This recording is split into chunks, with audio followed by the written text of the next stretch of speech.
सर्वधर्मस्थापकत्वं सर्वधर्मस्वरूपकः आचार्याणां महाचार्यो रामकृष्णाय ते नमः.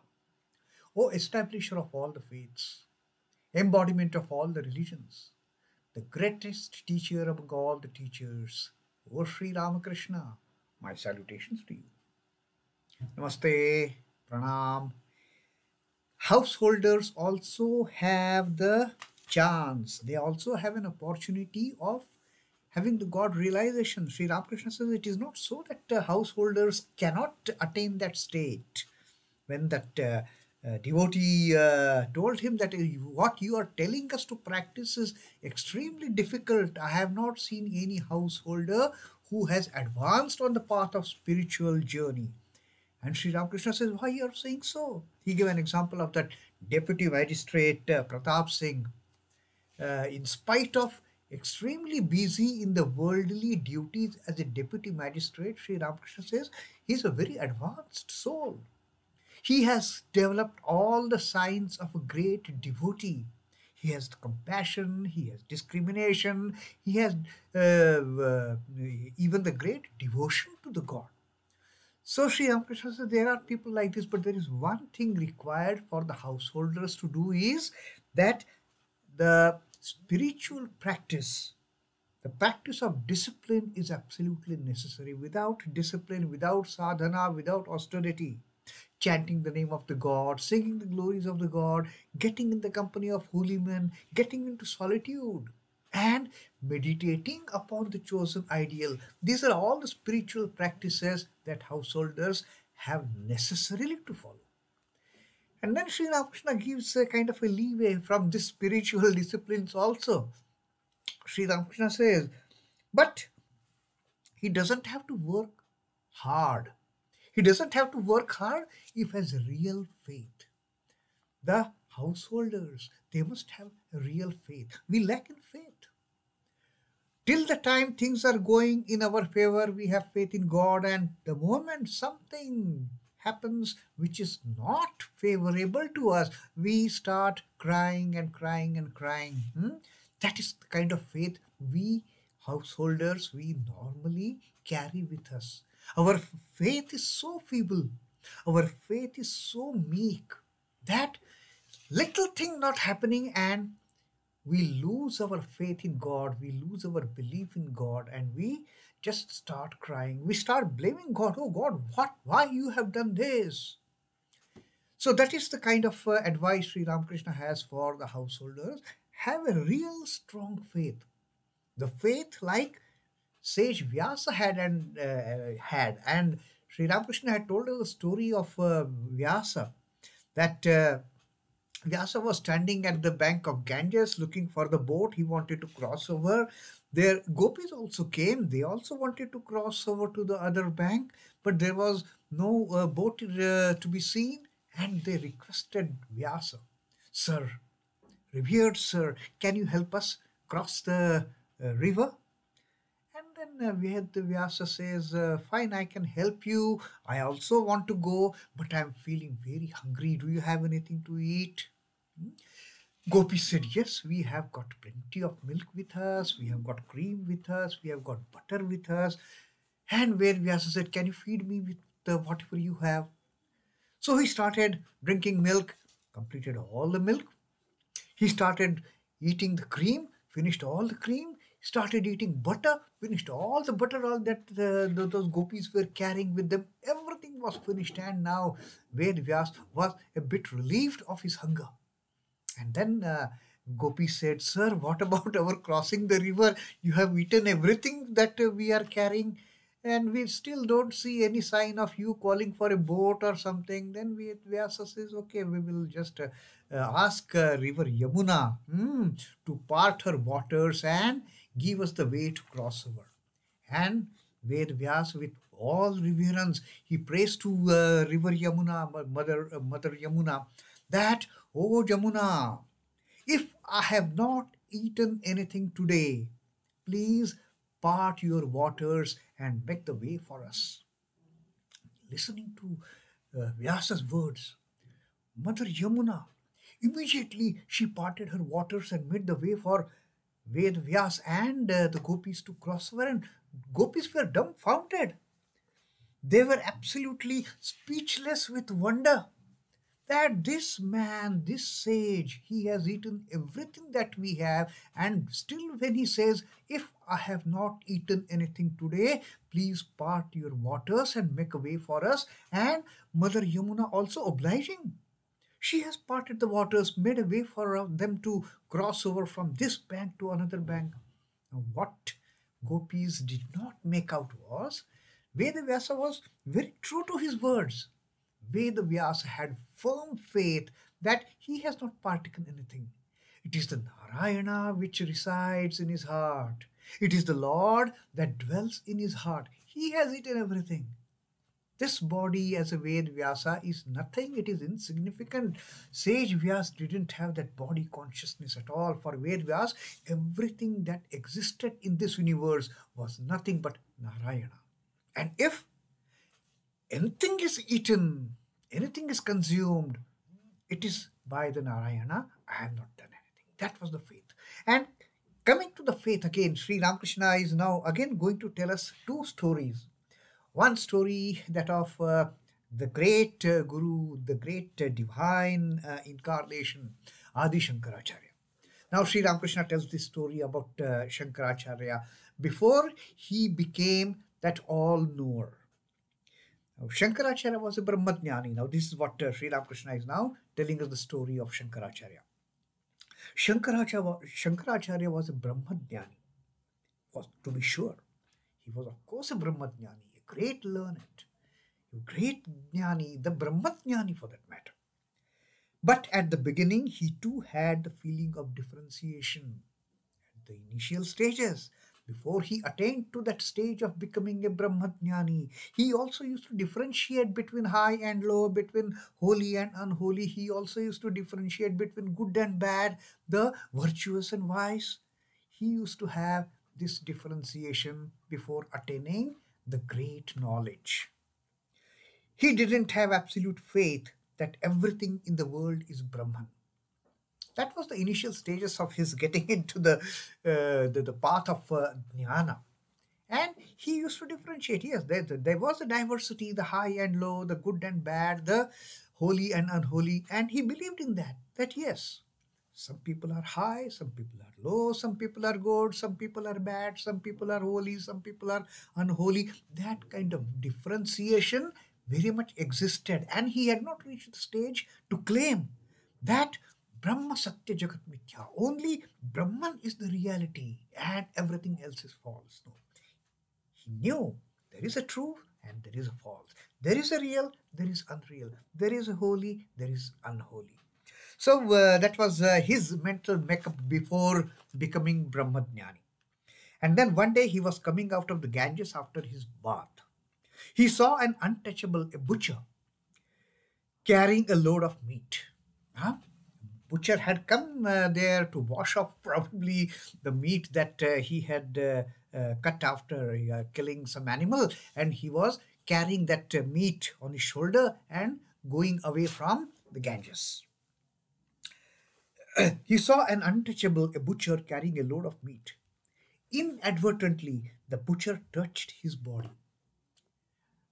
Unknowingly, I mean, without any kind of specific intention, inadvertently, the butcher touched the body of Shankaracharya, who had just come out of Ganges after taking his bath.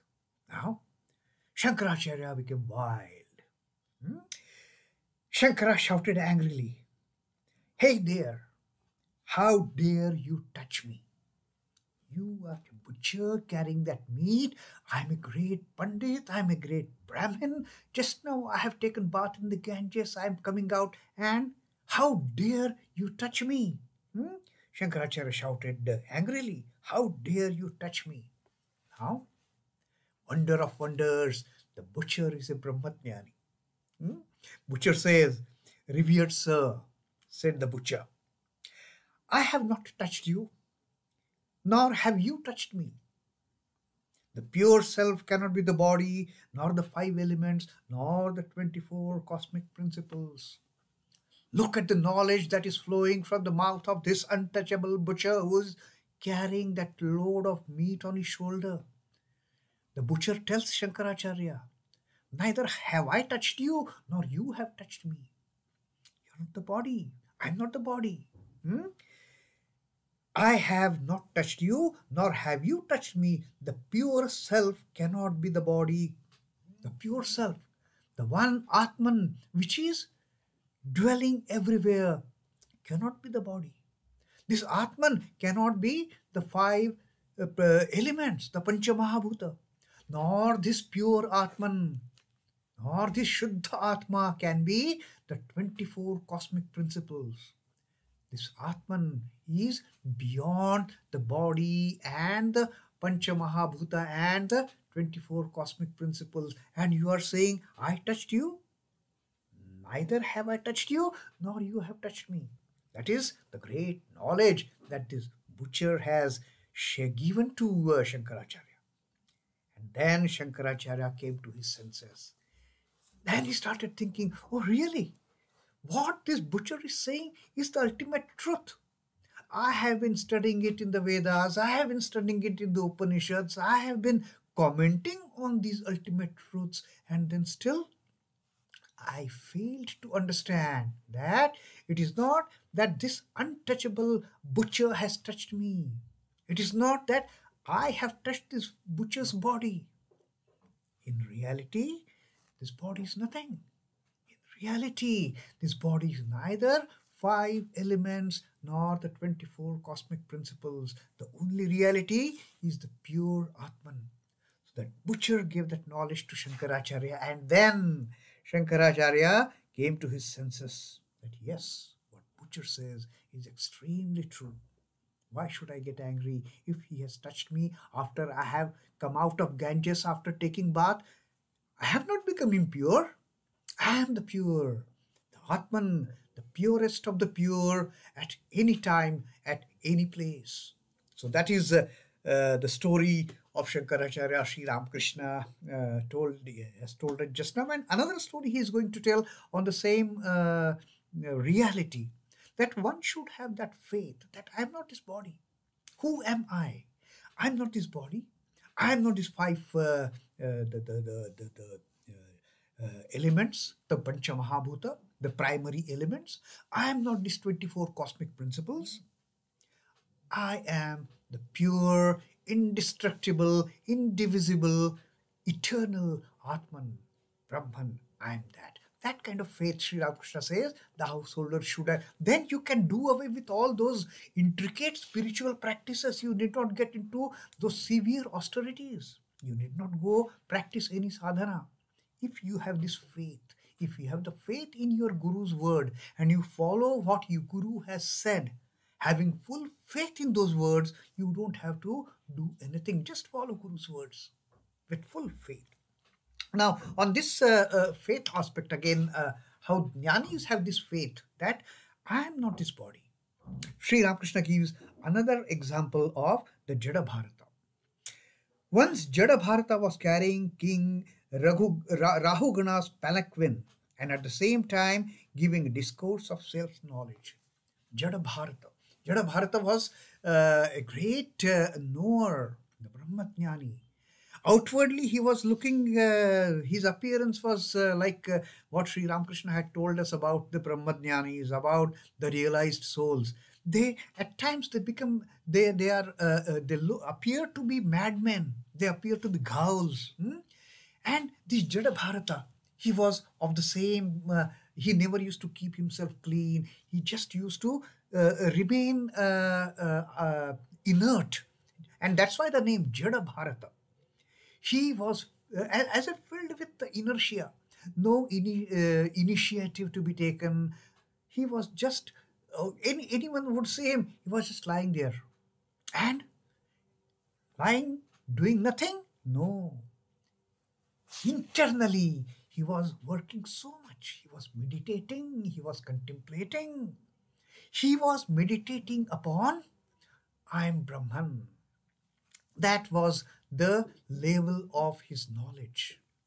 Outwardly, he looked like a madman, like a ghoul, like an inert person without any initiative, without any energy.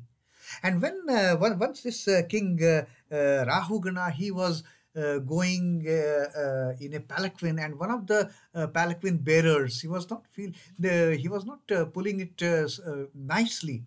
So they were looking for some person who could replace that weakling, because of whom the palanquin was not being taken in a proper rhythmic manner. So they saw this Jada Bharata sitting there under a tree, I mean, lying down, and they told him, "Can you help us? Our king is going in this palanquin. Our king Rahugana is going in this palanquin. This one palanquin bearer is not taking it properly. Can you? You look to be stout. You look to be." So Jada Bharat also said, "Okay, what is there? I will be the one of the palanquin bearers." He also took one rod on his shoulder, and they started. And while taking the king in that palanquin, Jada Bharata started his knowledge sharing to the creation, as if to the co palanquin bearers, and he started talking. So while taking the king's palanquin, at the same time he started giving discourse on self knowledge, on the Atma Jnana, on the Brahma Jnana. This lazy, mad looking, ghoul looking person talking great truths about the Atma Jnana. And the king sitting inside the palanquin, he was listening to Jada Bharata's discourse. Jada Bharata discourse like Aham Brahmosmi, Brahma Satya Jagat Mithya, and all the intricate spiritual truths, hailing the knowledge of the Atman, commenting on the knowledge of the Atman, commenting on the knowledge of the Brahman. And that was the kind of discourse that Jada Bharata, while carrying the king, he started giving all along the way. And then king just stopped the palanquin. The king got down from the palanquin and said to Jada Bharata, "Who are you, pray? I thought you were good for nothing person. I just thought I will make use of you to carry my palanquin. And here you are giving the discourse on Atma Jnana. Here you are giving the discourse on the Brahma Jnana. Who are you, pray?" The latter answered Jada Bharata. What was Jada Bharata's answer to his question of who am I? Jada Bharata says, "I am not this, not this. I am Neti, Neti. I am not this body. I am not even these five elements. I am not even these 24 cosmic principles. Neti, Neti. I am pure self. I am the Shuddha Atma." That was the answer of Jada Bharata when king asked him, "Who are you?" "I am not this." "You are asking this to this?" "I am not this." "Neti, Neti. I am Parabrahman. I am the Shuddha Atma. I am the pure self. He had perfect faith that he was the pure self. His body was not his. When the king asked him, "Who are you?" "No, I am not this body. I'm not this body. I'm not these five primary principles, primary elements. I'm not even these 24 cosmic principles. I am Shuddha Atma. I am the pure self." That is the faith. And Sri Ramakrishna urges householders to gain that kind of faith, to gain that kind of total reliance on Guru's words. Whatever Guru has told me to do, if I follow it, I need not follow any spiritual disciplines strenuously. I need not follow those intense austerities. I need not follow those strictest of the sadhanas. I just have to follow my Guru's words and I will reach my end. That is Sri Ramakrishna's teaching to the householders, that have faith in Guru's words and have faith in who you are. That is the truth that Sri Ramakrishna has taught us through these three stories: story of sage Vyasa, story of Adi Shankara, and story of Jada Bharata. That have complete faith in Guru's words, have complete faith in who you are, and You are free from doing all those strenuous austerities. Om Namah Shri Bhagavate Ramakrishnaaya. Sri Ramakrishna Arpanamastu. Jai Thakur, Jai Ma, Jai Swamiji.